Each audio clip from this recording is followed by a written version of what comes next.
Movie में हमें दिखाया जाता है ईयर 2120। इंसानों ने 3 तरीके निकाल लिए हैं इमोर्टल रहने के, यानी हमेशा जिंदा रहने के। पहला तरीका है साइबरनेटिकली इनहेंस किए गए इंसान, जिन्हें साइबॉर्ग्स का नाम दिया गया है। दूसरा तरीका है आर्टिफिशियली इंटेलिजेंट बीइंग्स, जिन्हें सिंस कहा जाता है। और तीसरे है सिंथेटिक बीइंग्स, जिनमें थोड़ी बहुत इंसानों जैसी कॉन्शियसनेस भी है, लेकिन साथ ही साथ वो सिंथेटिक भी हैं, तो उन्हें हाइब्रिड्स का नाम दिया गया है, यानी मिली जुली स्पीशीज। अब इन तीनों टेक्नोलॉजीज में से जो भी टेक्नोलॉजी प्रिवेल करेगी, यानी कि सबको अपने अंडर ले आएगी, वही दुनिया को रूल करेगी। फिर हमें एक स्पेसशिप दिखाया जाता है जिसका नाम है माजिनो। वो पिछले 65 साल यानी 65 ईयर्स से एक मिशन पर है। हम देखते हैं कि कुछ स्लीपिंग पोड्स हैं जिसमें कुछ लोग सो रहे हैं, और उस नींद को नाम दिया गया है क्रायो स्लीप का। वहाँ से कुछ लोग बाहर निकलते हैं जिन्हें क्रू मेंबर्स का नाम दिया गया है। वो अपनी नींद से ब्रेक लेने के लिए उठे थे। यहाँ पे कैप्टन डिनस्टेल बोलता है कि कॉम्स डाउन है और लॉग फाइल्स करप्टेड है, पर हो सकता है कि ये कोई ग्लिच हो। और वैसे भी तुम लोग बहुत ज्यादा फ्यूल बर्न कर रहे हो, तो मैं चाहता हूँ कि किसी एक सिस्टम को तो शट डाउन कर दो। यहाँ पर एक मैकेनिक बोलता है कि मुझे लगता है कि आपने स्पेसशिप पर जो एलियंस बिठा रखे हैं, उनमें से किसी एक से छुटकारा पाना होगा, या शायद सभी क्रिएचर से। लेकिन सिक्योरिटी साइबोर्ग उन्हें याद दिलाता है कि नहीं, हमारे मिशन का मेन कैरेक्टर तो यही क्रिएचर्स हैं। इनके बगैर हमारी रिसर्च का कोई फायदा नहीं है। इसके बाद एक साइंटिस्ट हमें इन्हीं अजीबोगरीब एलियंस को कुछ खाना खिलाते हुए नजर आता है। कुछ क्रिएचर्स स्मॉल हैं, छोटे हैं, कुछ कैप्सूल्स में रखे गए हैं, लेकिन कुछ बहुत बड़े और खतरनाक क्रिएचर्स भी हैं। सब सिस्टम्स को चेक कर लिया जाता है कि कोई कमी तो नहीं रह गई है। अब क्रू वापस स्लीप पर जा सकता है, उसी क्रायो स्लीप पर जिससे उन्होंने ब्रेक ली थी। दूसरी तरफ हम जमीन पर देखते हैं कि एक रिसर्च फैसिलिटी है जिसे नेवरलैंड का नाम दिया गया है। वो एक कॉर्पोरेशन से बिलोंग करती है। वहाँ पर हमें एक लड़की दिखाई जाती है जिसका नाम है मार्सी। उसे कोई स्कॉर्पियंस के बारे में सिखा रहा है, लेकिन तभी वहाँ पर एक डॉक्टर आती है जिनका नाम है सिल्विया। वो अनाउंस करती है कि सब कुछ तैयार है। पता चलता है कि मार्सी कुछ बीमार है और उसे ऑपरेटिंग रूम की तरफ ले जाया जा रहा है ताकि उसका दिमाग किसी सिंथेटिक बॉडी में शिफ्ट किया जा सके। कंपनी फाउंडर बोलते हैं कि मार्सी पहली ऐसी इंसान होगी जिसका ह्यूमन बॉडी से सिंथेटिक बॉडी में ट्रांसफर किया जा रहा है, और वही पहली हाइब्रिड बनेगी। अब यहाँ पर मार्सी को मशीन से कनेक्ट कर दिया जाता है। उसे अपने बचपन की यादें आने लगती हैं। जैसे जैसे उसका दिमाग नए जिस्म में जा रहा होता है, वो सब कुछ रिविजिट करती है अपनी चाइल्डहुड मेमोरीज से।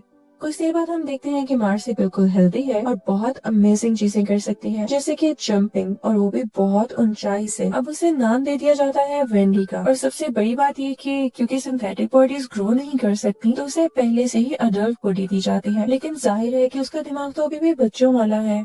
कर्श एक्सप्लेन करता है कि फेक बॉडीज ऐसे हार्मोन्स नहीं बना सकती जिस तरह के इंसानी जिस्म बना सकता है, ऐसे इमोशंस और ऐसे मूड्स जो ह्यूमंस के होते हैं। तो अब वेंडी के पास ऐसे कोई इमोशंस नहीं होंगे। डॉक्टर सिल्विया बताती है कि फैसिलिटी पर और भी बच्चे आने वाले हैं और कॉर्पोरेशन को उनकी मदद करनी होगी इसी ट्रांजिशन के लिए। जैसे ही वो बच्चे आ जाते हैं तो वेंडी उनके साथ बहुत बातें करती है और उन्हें अपनी नई बॉडी दिखाती है कि कितनी स्ट्रॉन्ग है।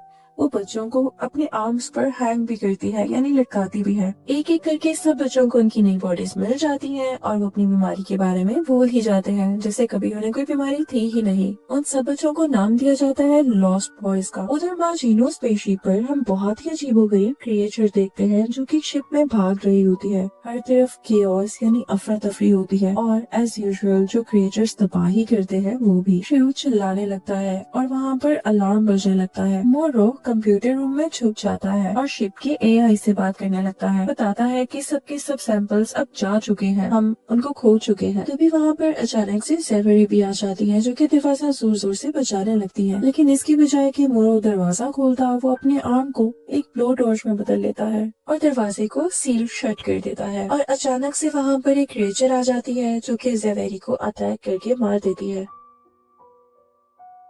मोरो एआई से कहता है कि सबके सब क्रू मेंबर्स मर चुके हैं। तभी वही क्रिएचर दरवाजा बजाने लगता है और शीशा तोड़ते हुए अंदर आ जाता है। मोरो एआई से कहता है कि शिप को जल्द से जल्द अर्थ पर क्रैश करना होगा, क्योंकि यही क्रिएचर्स हमारी प्रायोरिटी है। अब यहाँ पर मोरो एक पोर्ट में छुप जाता है। वो एलियन अंदर आकर उस पोर्ट पे पीटता तो है, लेकिन कोई असर नहीं होता। मोरो जमीन पर लैंड करने के लिए, यानी जमीन पर क्रैश लैंडिंग करने के लिए तैयार होता है। दूसरी तरफ हम देखते हैं कि हर्मिट एक ऐसे शहर में पहुंचता है जिसका नाम है न्यू सायम। उस शहर को वही कॉर्पोरेशन चला रही है। वेंडी उसको सिक्योरिटी कैमरा पर देखती है और यहाँ पर उसकी स्टोरी बताई जाती है कि वो भी उसी कॉर्पोरेशन के लिए काम करता है और उसे लगता है कि उसकी बहन मार्सी मर चुकी है। जब वो उसको देखती है तो उसे दोबारा से अपने बचपन की यादें आने लगती हैं। जब हामिद छत पर होता है अपने कोवर्कर से बात कर रहा होता है, उसे अचानक से लगता है कि बिल्डिंग हिल रही है और उसी वक्त माजिनो उस शहर में क्रैश कर जाती है बहुत बड़े एक्सप्लोजन के साथ। हामिद और उसकी टीम नीचे पहुँचते हैं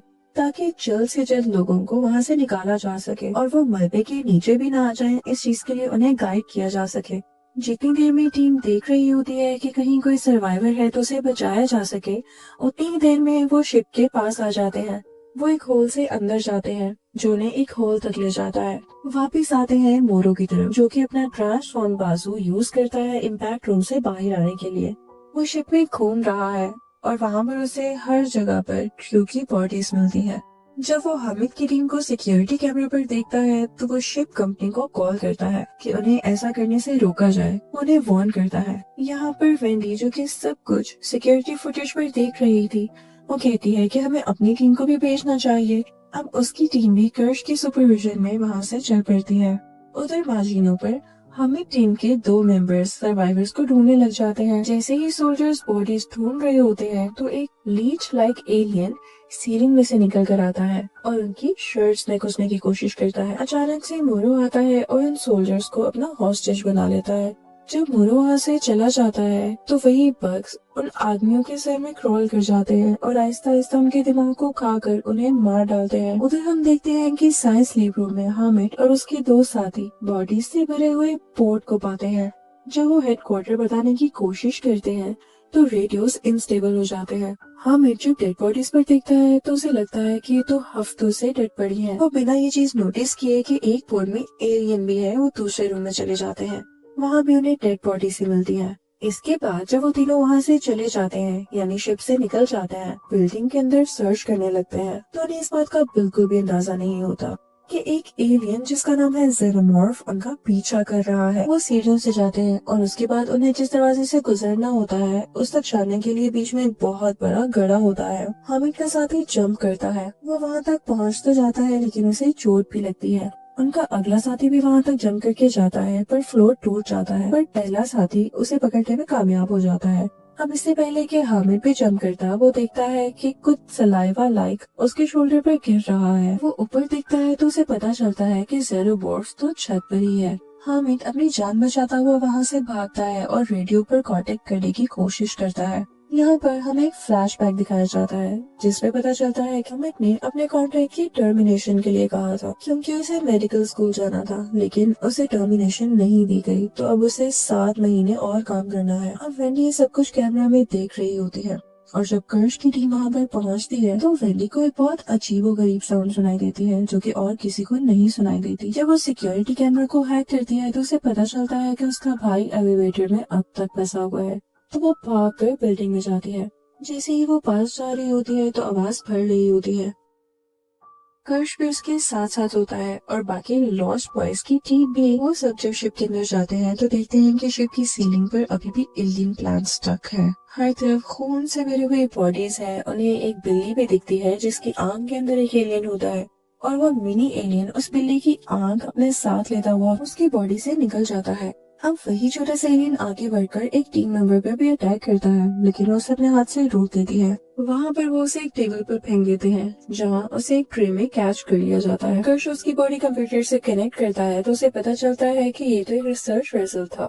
उधर हामिद अपनी रिसर्च जारी रखता है। उसे वहाँ पर एक आदमी मिलता है। वो साथ जाते हैं और एक अपार्टमेंट का दरवाजा नॉक करते हैं। वहाँ पर एक कॉस्ट्यूम पार्टी चल रही होती है। तभी वहाँ पर जेनोमॉर्फ आता है और फौरन से हामिद के साथ जो आदमी होता है उसे मार डालता है और उसे उठा कर फेंकता है, जिसकी वजह से उस आदमी के पास जो रखी गन होती है वो एक्टिवेट हो जाती है और उसकी वजह से जो कॉस्ट्यूम पार्टी का होस्ट होता है वो डर के मारे अंदर भाग जाता है, लेकिन दरवाजा खुला रह जाता है और जेनोमॉर्फ पार्टी को क्रैश कर देता है। वहाँ पर मौजूद सबके सब गेस्ट को मारने लगता है। हामिद के साथ जो आदमी था वो उसकी बॉडी में उठाकर हामिद की तरफ फेंकता है। अब पूरा का पूरा कमरा लाशों से भरा हुआ है। जब सारे के सारे गेस्ट मर जाते हैं यानी उनको जेनोमॉर्फ मार डालता है तो अब xenomorph बालकनी से छलांग लगाता है हर्मिट को भी मारने के लिए, लेकिन तभी वहाँ पे मोरो आ जाता है और अपनी इलेक्ट्रिकल गन को यूज करते हुए xenomorph को स्टन कर देता है और उसके बाद हर्मिट को भी। जब वो एलिवेटर तक पहुंचता है तो उसको उस कॉर्पोरेशन के सोल्जर्स घेर लेते हैं जो उसे अरेस्ट करने की कोशिश करते हैं। अब इनकी आर्ग्यूमेंट की वजह से xenomorph को टाइम मिल जाता है कि वो दोबारा से जाकर उन तक पहुंच सके और उन्हें जान से मार सके। वो मोरो को मारने के लिए तैयार होता है, लेकिन कुछ आवाजें सुनता है और वहाँ से भाग जाता है। कर्श उधर दूसरी तरफ कंप्यूटर फाइल्स पर देख रहा है, जहाँ से एक फुटेज मिलती है कुछ क्रीपी एग पैचेस की। वो ये बात वेंडी को बताता है। वो ये भी चीज पढ़ता है कि अभी कुछ 5 अनडिस्कवर्ड स्पीशीज, यानी कुछ ऐसी स्पीशीज जिनका कुछ पता लग नहीं सका, वो भी आ रही हैं। कैवलियर उनसे कांटेक्ट करता है और उनसे कहता है कि सबकी सब जिंदा स्पीशीज को वहाँ पर भेजो। जब हर्मिट जागता है तो वो फिर देखने लगता है। वो काफी एक्सपेंसिव अपार्टमेंट लग रहा होता है। उसे एक ऐसी फुटबॉल भी मिलती है जिस पर साइन हुए होते हैं। उसे अपने बचपन की याद आने लगती है और उस लम्हे उसे वेंडी ढूंढ निकालती है।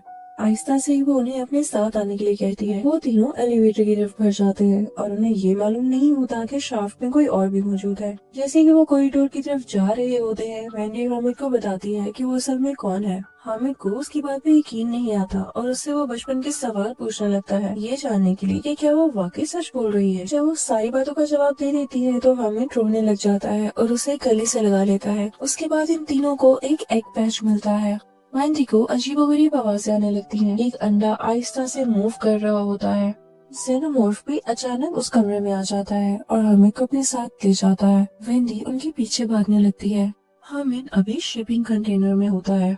xenomorph भी वहाँ पर आता है और उन पर ग्राउल करता है। वेंडी और हामिद को उसके चलने की आवाजें आती हैं जो कि कंटेनर के ऊपर की तरफ से आ रही थी। वेंडी थोड़ा इंतजार करती है और सही मौका देखते हुए सीलिंग को स्टैब करने लगती है ताकि वो उसको नुकसान पहुंचा सके। उसका खून बहने लगता है और उसका खून इस कदर एसिडिक था कि सीलिंग में होल ही हो जाता है। उसके बाद xenomorph कंटेनर को पुश करता है। वो गिर जाता है। हामिद अब वेंडी को नहीं देख पा रहा था। xenomorph हामिद की तरफ बढ़ता है, लेकिन वेंडी उसे पीछे से हुक डालते हुए खींच लेती है। वो उसे दरवाजे की तरफ खींचती है और हामिद उसे बंद कर देता है, जिसके बंद होने की वजह से एलियन का इनर जो कट हो जाता है। लेकिन वो गुस्सीला xenomorph अपने साथ साथ वेंडी को भी दरवाजे के अंदर खींच लेता है। हामिद केबल को बाइट करता है ताकि वो दरवाजे को दोबारा से खोल सके। दरवाजा खुल तो जाता है, लेकिन वो ये देख के हैरान रह जाता है कि xenomorph की बॉडी कुछ डैमेज हो रही है। यहाँ पे हामिद और वेंडी बेहोश हो जाते हैं। होश में आने के बाद हामिद को उसकी शेडिंग दिखती है। उधर हम मोरो को देखते हैं जिसका ब्रेन अभी भी कंप्यूटर से जुड़ा है। कर्श और मोरो का आर्ग्यूमेंट हो जाता है कि शिप अब किससे बिलोंग करती है। उसी दौरान एक एग खुल जाता है और मोरो बाहर की तरफ जंप लगा देता है। उसके बाद कॉर्पोरेशन टीम आती है जो कि लॉस्ट बॉयज को, रेस्क्यू टीम को और एलियन सिंबल्स को उठाकर नेवरलैंड लेकर जाने लगती है, जो कि सिल्विया वेंडी पर अपना काम कर रही होती है कि उसे ठीक कर सके। कर्श जब भी किसी अंडे को खुलता हुआ देखता है तो परेशान हो जाता है। अभी भी एक अंडा खुलता है और उसे ड्रैग करके ले जाता है। उन्हें एहसास होता है कि अंडे तभी रिएक्ट करते हैं जब उनके सामने कोई ऑर्गेनिक लाइफ होती है। सो कैवलियर कर्श को चार्ज ऑफ एलियन बना देता है। हम शाम को देखते हैं कि मोरो किसी न किसी तरह शहर में पहुंच चुका है। वो किसी रैंडम इंसान से उसका फोन छीन लेता है और कॉर्पोरेशन की सीईओ को कॉल करता है। वो उसे बताता है कि उसके पास डेटा तो है लेकिन क्रिएचर्स नहीं है, लेकिन वो प्लान कर रहा है उन्हें वापस लेके आने के लिए, क्योंकि वो पूरी जिंदगी इसी पर ही तो काम करता रहा है। यहाँ पर हमें ये भी पता चलता है कि मोरो की एक बेटी भी थी। दूसरी तरफ हम देखते हैं कि वेंडी को होश आ चुका है और अब वो कुछ बेहतर महसूस कर रही है, लेकिन उसे अजीबोगरीब आवाजें अब भी आ रही हैं, तो उनका पीछा करती है। उधर लैब में कर्श और 2 लॉस्ट बॉयज एक अंडे को काटते हैं। उन्हें उसमें से एक एलियन मिलता है जिसका नाम फेस हगर है और उसकी इतनी बुरी आवाज होती है कि वेंडी कोलैप्स कर जाती है। उधर हम ऑपरेटिंग रूम में हामिद को देखते हैं जहाँ पे उसका एक लंग यानी गुर्दा निकाला जा रहा है, जो कि अब एक ट्यूब में प्रिजर्व्ड है। फिर वहाँ पर कर्श आता है और पैरासाइट को टैंक में गिरा देता है ताकि खुद ब खुद लंग की तरफ चला जाए। वेंडी सबको बताती है कि मुझे बहुत अजीबोगरीब आवाजें आती हैं और वो सिर्फ मुझे ही क्यों सुनाई देती हैं। ऐसे लगता है कि जैसे वो एलियन मुझी से बात करना चाह रहे हैं। कैवलियर उसे कहता है, तो क्या तुम वो साउंड्स मिमिक कर सकती हो? वेंडी वो साउंड्स मिमिक करती है और वो आवाजें सबको बहुत अजीब लगती हैं। हम लैब में देखते हैं एक आई एलियन को जिसे ग्लास केस में रखा गया है। उसी ग्लास केस में एक शीप भी होती है और शीप के सर पर जंप लगाता है और फौरन से इसको मार डालता है, उसकी आंख को बाहर निकाल कर। वहाँ पे एक लड़का ऑर्थर एलियंस की प्रेजेंस को यानी उनकी मौजूदगी को डिसअप्रूव करता है, मानता नहीं है। उसे ये शक था कि उन्होंने हाइपर एडवांस एआई को बनाने के लिए 6 बच्चों का कत्ल किया था। तभी वहाँ पर निब्स आ जाती है और बोलती है कि वो एक्सपेक्ट कर रही है। फिर ऑर्थर उसे एक्सप्लेन करता है कि तुम्हारे जैसी मैकेनिकल बॉडी के लिए पॉसिबल ही नहीं है, पर निब्स कहती है नहीं, ये असल है।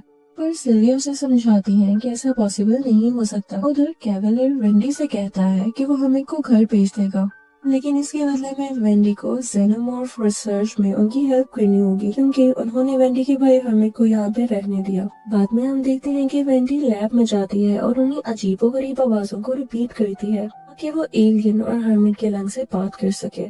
तभी अचानक से हर्मिट के लंग में से एक बेबी जेनोमॉर्फ निकल कर आता है, लेकिन वेंडी उसे ठंडा करती है उसी अजीबोगरीब आवाज को निकाल कर, और उसके बाद उस बेबी जेनोमॉर्फ को पेट करने में कामयाब हो जाती है। गर्श ये सब दूर से देख रहा होता है।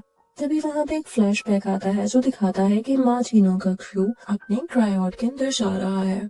वहाँ हम देखते हैं कि आग भी है और 2 फेसहगर्स वहाँ से एस्केप कर चुके हैं। एक ने कैप्टन डेंस्टेल को मार दिया है और दूसरे ने अपनी बॉडी किसी और के साथ अटैच कर रखी है। मोरो भाग कर जाता है इन्फर्मरी की तरफ और उसे पता चलता है कि डेंस्टेल वाकई ही मारा गया है, क्योंकि कुछ क्रू मेंबर्स ने जब फेसहगर्स को मारा था तो उनका खून उसी कैप्टन के फेस पर भी गिरा था। ब्रोंकी अभी भी जिंदा है तो वो सब अग्री करते हैं कि उन्हें उसी क्रीचर के साथ क्रायो स्लीपर भेज देते हैं, लेकिन एट द एंड उनका ये प्लान फेल हो जाता है और वो फेसहगर ब्रोंकी को मार डालता है और फिर पोर्ट को ब्रेक करता हुआ वहाँ से निकल जाता है। मोरो एक आदमी को एक इलेक्ट्रिक स्टन गन देता है। क्रू मेंबर्स में से कुछ लोग भी उठ जाते हैं। उसी दौरान वो लोग नोटिस करते हैं कि एक और एलियन एस्केप कर चुका है। अब वहाँ पर एक क्रू मेंबर की तबीयत उन्हें कुछ ठीक नहीं लगती। जब उसका स्कैन किया जाता है तो पता चलता है कि उसके डाइजेस्टिव ट्रैक्ट में कुछ डार्क स्पॉट्स है। उसका बहुत ज्यादा खून निकल रहा होता है। तो वहाँ मौजूद 2 लोग उसका ऑपरेट करने लगते हैं और जब वो उसका ऑपरेशन कर रहे होते हैं तो उन्हें कुछ फॉरेन बॉडीज नजर आती हैं। उन्हें लगता है कि शायद ये कोई टिक्स है। जब उनको रिमूव कर रहे होते हैं तो एक टिक एक गैस स्प्रे करती है जो कि फौरन वहाँ पर मौजूद 3 लोगों को मार डालती है। बाकी वहाँ से भागने की कोशिश करते हैं, लेकिन जो एलियन बग्स होते हैं वो उसकी बॉडी से निकल आते हैं। वहाँ पर एक और जेनोमॉर्फ अटैक करने के लिए आ जाता है। अब मोरो इन सब चीजों से बहुत तंग आ चुका था। वो शिप की कमान ले लेता है, सबको ऑर्डर देता है कि जितना जल्दी हो सके हमें अर्थ पर पहुँचना होगा। इसके बाद मोरो कॉरिडोर की तरफ जाता है, लेकिन उसे कोई रोक लेता है जो उसके ऊपर फायर भी चलाता है। इसी फायर के दौरान एक और आदमी हर्ट हो जाता है। मोरो उसे घसीटता हुआ लैब में ले आता है और उसे छुपा देता है। अनफॉर्चुनेटली वही आदमी जिसने मोरो का कॉरिडोर में रास्ता रोका होता है वो वहाँ पर आ जाता है और उस आदमी को जिसको मोरो ने छुपाया था उसको सर में गोली मार देता है। मोरो भी वापस उस पर गोली चलाता है, लेकिन वो दूसरे दरवाजे से भाग जाता है। लेकिन मोरो भी आकर उसे ब्लेड से मार डालता है, लेकिन दरवाजा खुले रह जाने की वजह से आई एलियन भी लैब से बाहर निकल आता है। उस तरफ हम मेडिकल बे का सीन देखते हैं जहाँ पर जेनोमॉर्फ आकर ज़वेरी के पीछे आता है और उसकी टांगों पर अपनी टेल मारता है ताकि वो गिर जाए। ज़वेरी फौरन से भाग जाती है और दरवाजा बंद कर लेती है, लेकिन जेनोमॉर्फ दरवाजा खोलता है और उसका पीछा करने लगता है। दूसरे रूम में ज़वेरी को एक ब्लू टॉर्च मिलती है जिससे वो दरवाजे को सील कर देती है। मोरो भी खुद को कंप्यूटर रूम में छुपा लेता है और बाहर जेनोमॉर्फ से जो भी फाइट कर रहा होता है वो उसे अपनी टेल से इतनी बार मारता है कि उसकी बॉडी यूजलेस हो जाती है और उसकी बॉडी से आई एलियन बाहर आकर जेनोमॉर्फ के फेस पर चढ़ जाता है और यहाँ पर ज़वेरी को भी मौका मिल जाता है भागने के लिए। लेकिन जब वो मोरो से मदद मांगती है तो वो दरवाजा सील कर देता है एक ब्लू टॉर्च के साथ। उसे कोई फर्क नहीं पड़ता कि बेशक जेनोमॉर्फ के अटैक से ज़वेरी मर ही जाए। कुछ ही देर में अर्थ पर शिप क्रैश हो जाती है और चंद ही दिनों बाद मोरो उसी कॉर्पोरेशन से मिलता है और उनसे वादा करता है कि वो एलियन सैंपल्स को वापस लेकर आएगा। वो ये भी प्लान करता है कि वो कैवलियर को मार डालेगा। हमें दिखाया जाता है कि बेबी जेनोमॉर्फ को लॉक किया गया है, लेकिन वेंडी उससे बात करने के लिए उसे विजिट करती रहती है और हमेट अपनी बहन के लिए परेशान है। हमेट उसे कहता है कि हमें यहाँ से निकल जाना चाहिए, पर वेंडी अभी भी यहाँ पर रहकर कुछ रिसर्च करना चाहती है। दूसरी तरफ हम निब्स को देखते हैं जो कि अपना टेस्ट करवा रही होती है, क्योंकि उसे लगता था कि जैसे वो एक्सपेक्ट कर रही है। साइंटिस्ट कुछ समझ नहीं पाते तो एक लड़का कहता है कि उसका माइंड वाइप कर दो। आर्थर एक बहुत काइंड साइंटिस्ट होता है, वो मना कर देता है, लेकिन डॉक्टर सिल्विया अग्री कर लेती है और ऑर्थर को निकाल दिया जाता है। उधर हम देखते हैं कि वो कॉर्पोरेशन और कैवलियर एलियन क्रैश के लिए एक दूसरे को ब्लेम कर रहे होते हैं। निब्स की मेमोरी वाइप होने के बाद वेंडी सिल्विया से कन्फ्रंट करती है। वो उससे कहती है कि प्रॉब्लम्स एलियन नहीं बल्कि तुम हो। उसी वक्त लैब में एक एक्सीडेंट होता है जब एक आदमी गलती से एक एलियन से खोल देता है और एलियन उस पर एसिड फेंककर उसे मार डालता है। अब उधर ऑर्थर और एक और आदमी लैब में जाते हैं, लेकिन वो आदमी ऑर्थर को धोखा दे देता है और उसे एलियन के साथ लॉक कर देता है। थोड़ी देर बाद एलियंस वहाँ से एस्केप कर जाते हैं और साइंटिस्ट को मारना शुरू कर देते हैं। यहाँ पर वेंडी हैकिंग से जेनोमॉर्फ को फ्री कर देती है ताकि वो उनकी मदद करे। हॉर्मिट ऑर्थर की मदद से उनके ट्रैकर्स बंद कर देता है और फिर तीनों यानी वेंडी, हॉर्मिट और निब्स जंगल की तरफ भाग जाते हैं। जंगल में उनको कुछ ग्रेव्स मिलती हैं, असली बच्चों की, जिनके माइंड्स इन हाइब्रिड्स में ढाले गए थे। वहाँ सोल्जर्स भी आ जाते हैं, लेकिन वेंडी जेनोमॉर्फ को बुला लेती है जो सबको मार डालता है। जब वो डॉग्स तक पहुँचते हैं, सोल्जर्स उनका इंतजार कर रहे होते हैं। एक सोल्जर निब्स का टॉय पानी में फेंक देता है, तो निब्स उस पर अटैक कर उसका जो तोड़ डालती है। यहाँ पर फाइटिंग होने लग जाती है। वेंडी और निब्स दोनों अपनी रोबोटिक स्ट्रेंथ से सोल्जर्स को गिरा देती हैं, लेकिन एंड में हर्मिट चोट देख के निब्स को रोक लेता है और सब पकड़े जाते हैं। इस दौरान हम देखते हैं कि जेनोमॉर्फ पूरे आइलैंड पर इंसानों को मार रहा होता है और वेंडी फैसिलिटी के सिस्टम को हैक करके सिल्विया को उनके क्राइम्स दिखाती है और सेल्फ डिस्ट्रक्ट अलार्म एक्टिवेट कर देती है। वहाँ मोरो और कर्श के दरमियान लड़ाई होती है। मोरो मरने ही वाला होता है और इसी दौरान सब कंट्रोल से बाहर भी होने लगता है। एडम हर्मिट को ट्रिक करता है और एक एलियन उस पर अटैक करता है, लेकिन वेंडी उसे बचा लेती है। वो उसकी बॉडी को रोबोटिक तरीके से फ्रीज कर देती है, कुछ हैकिंग करके। अब फाइनली यहाँ पर आखिरी सीन आ जाता है जिसमें कैवलियर एस्केप करने की कोशिश करता है और $1 मिलियन रिवॉर्ड ऑफर करता है। यहाँ वेंडी भी जेनोमॉर्फ को बुला लेती है जो सब गार्ड्स को मार डालता है। अब हर्मिट कैवलियर को बेहोश कर देता है और वेंडी सब क्रब साइंटिस्ट जिनमें सिल्विया, एडम, मोरो, कर्श और कैवलियर है उनको एक सेल में बंद कर देती है और यहाँ पर बोलती है कि अब इंसान नहीं, हम हाइब्रिड्स और एलियंस रूल करेंगे। इसी के साथ सीन यहाँ पर क्लोज हो जाता है। Thank you for watching.